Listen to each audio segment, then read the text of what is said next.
النهارده كان ليا حظ ان انا اكون موجود في مناقشه وطرح مشروعات تخرج طلبه قسم الاعلام بكليه الاداب جامعه طنطا.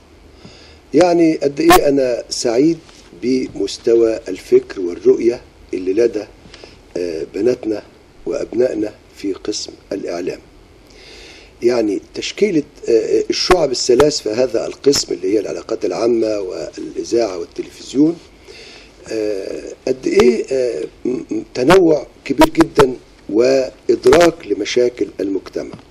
الابتزاز الالكتروني كان مشروع تخرج لمجموعه من الطلبه. توثيق وعمل فيلم تسجيلي عن جامعه طنطا وعن كليه الاداب وعن قسم الاعلام. مشروع يعني لفت نظري للمجهود اللي بذل فيه، اسمه الامازيغ. الامازيغ دي فئه موجوده في واحد سيوه، فانا لما ركزت لقيت في لقاءات مع شيخ القبيله وفي لقطات حيه وفي امور وفي تصوير من اعلى. فسالت الدكتوره ريهام جار النبي الحلو اللي هي المشرفه على هذا المشروع، سالت سؤال: هو انتوا رحتوا سيوه؟ قالت رحنا وكل الحاجات دي احنا عاملينها هناك. وطالب كمان من طالب في مشروع الامازيغ يعني عمل حاجه جميله قوي، انه جاب رساله باللغه الامازيغيه من الناس اهالينا في سيوه علشان يقولها، يعني رساله شكر وتقدير، فهو يقولها باللغه الامازيغيه ومترجمه على الشاشه. خلاصة القول ان لقيت ان في مجهود وفي رعاية حقيقية من الدكتور ممدوح المصري عميد الكلية، الدكتورة غادة اليماني رئيس قسم الإعلام، الأساتذة المشرفين الدكتور محمود عمارة ودعم وتوجيه من الدكتور إبراهيم عمارة، الدكتورة ريهام، الدكتور عطية مرق، يعني كل الأساتذة بذلوا مجهود. لكن أنا لي توجيه وعتاب على الطلبة اللي هم خلاص خدوا الأساس ودخلوا في مجال بيحبوه. أنا أناشدهم إنه يعني ما تاخدش الشهادة وتروح تقعد في البيت، لازم تتعب ولازم تكمل ولازم تبحث عن موهبتك وطموحك، سواء في مواقع إلكترونية سواء في قنوات فضائية. انتوا فرصتكم أحلى وأسهل مننا بكتير. فقبل ما أقدم هذا التقرير اللي قام بهذه التغطية الجميلة وهذه اللقاءات الزميل ناصر حوام حول مشروعات التخرج لطلاب قسم الإعلام بكلية الآداب جامعة طنطا، نتابع هذا التقرير.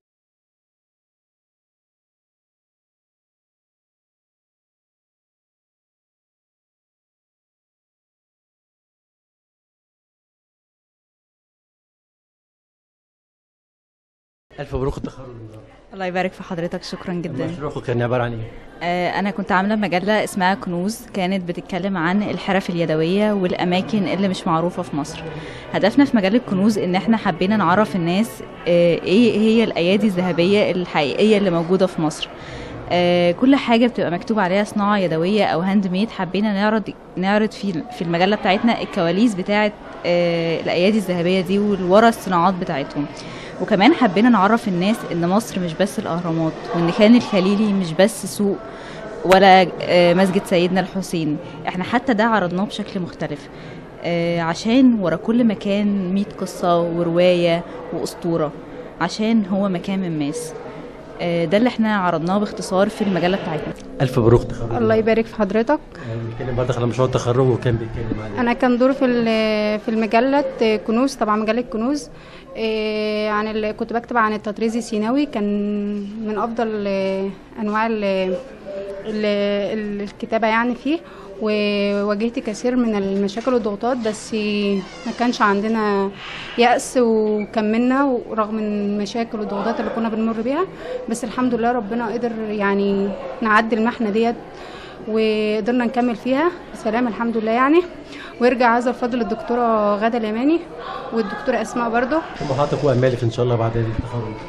أكون صحفية إن شاء الله واكمل في هذا المجال، واكون من المعدين والمخرجين، لان مجال الصحافه حباه جدا قوي واتمنى اكون صحفيه ان شاء الله. استاذ الدكتور ممدوح المصري عميد كليه الاداب جامعه طنطا، رحب بيك والف مبروك تخريج دفعه النهارده. اهلا وسهلا بحضرتك يا فندم، اشكرك. انطباع حضرتك وشعور حضرتك وانت بتشاهد نماذج من عمل طلاب قسم الاعلام؟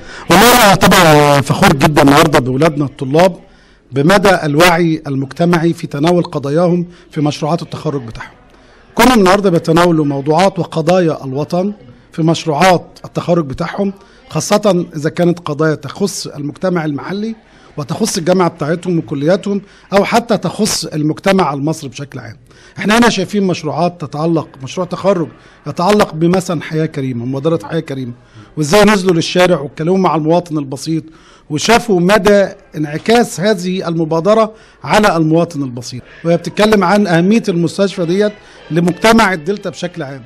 شفنا النهارده كمان مشروع عن أمازيغ سيوة، وإزاي ولادنا راحوا سيوة وصوروا واستطاعوا أن يتناولوا يعني المواقع السياحية والأثرية. رسالة مهمة جدا للداخل والخارج بمدى ما تتمتع به مصر من أماكن سياحية وثقافية وترفيهية لا يمكن أن أنت ممكن تشوفها في أي مكان في العالم، خاصة كمان في ظل استقرار أمني واستقرار يعني الحقيقة وطن لم تشهده أي من الدول المجاورة. فده رسالة مهمة جدا أراد مشروع التخرج أنه يوصلها. كمان برضو ما يتعلق بجامعة طنطا ومشروع جامعة طنطا وتناول البرامج وخريجين، فأعتقد النهاردة المشروعات فعلا أنا سعيد جدا بولادي النهاردة.